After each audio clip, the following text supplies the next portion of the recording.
কৃষকরা। মোটা জাতের ধান বিক্রি হচ্ছে 12 থেকে 1250 টাকায়। এ নিয়ে আরও জানাতে জেলার ধূপচাচিয়ার ধাপের হাট রয়েছেন মাজিদুর রহমান।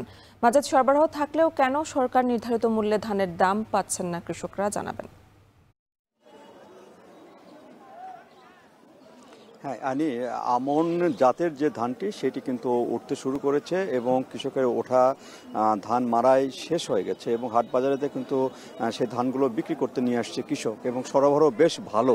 আজকে যে হাটটিতে আমি রয়েছি সেটি হলো দুপচাচিয়ার ধাপের হাট। এই হাটে ধান বিক্রি হচ্ছে 1200 টাকা 1240 টাকা পর্যন্ত মোটা জাতের যে গুটি সন্না এবং রঞ্জিত জাতের যে ধানটি সেটি বিক্রি হচ্ছে। আর মাঝারি গোছের ধানটি যেটি 49 সেটি বিক্রি হচ্ছে 1300 টাকা পর্যন্ত। কিন্তু সরকার এবারে যে দাম নির্ধারণ করে দিয়েছে কৃষকের সেইটি হলো 1360 টাকা। সে অনুযায়ী কিন্তু ধানের দাম কিছুটা কম।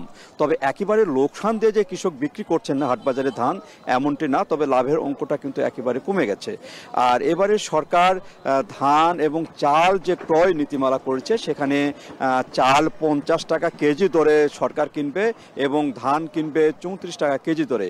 সেই ক্ষেত্রে বলা যায় যে ধানের দাম কিছুটা কম, তবে চালের দামটি মিল মালিক যেটি বলছেন চালের দামটি মোটামুটি ঠিক আছে এবং মিল মালিকরা এবারে কিন্তু বেশ তারা খুশি যে তারা এবারে চাল দিতে পারবেন। আর ইতিমধ্যে কিন্তু যে 36,000 মেট্রিক টন চাল কেনার কথা সেখানে 22,000 মেট্রিক টন চাল কেনা হয়েছে। যদিও ফেব্রুয়ারি পর্যন্ত সময় রয়েছে, কিন্তু এখানে খাদ্য বিভাগ যেটি বলছেন সেটি হলো তারা হয়তো ডিসেম্বরের মধ্যেই হয়তো চালটি কিনে ফেলতে পারবেন।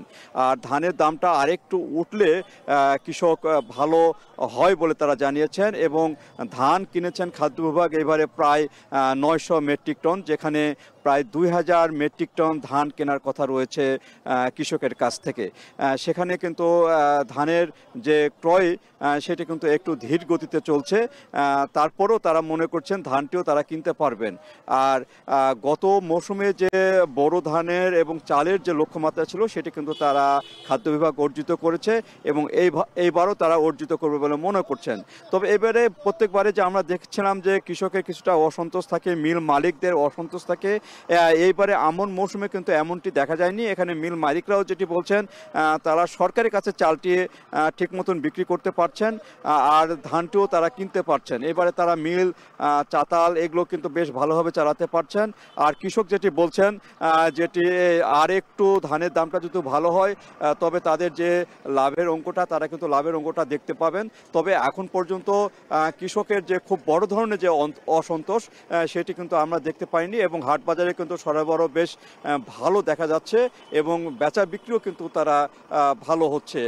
ক্রয় এবং বিক্রয় দুইটিতে কিন্তু বেশ ভালো যে এখানে আমদানি এবং তারা কেনার যে প্রবণতা সেটি কিন্তু দেখা যাচ্ছে। তো এই ছিল আমার কাছে বগুড়ার যে ধানের যে হাট সেখানে কেনা বেচার সর্বশেষ তথ্য।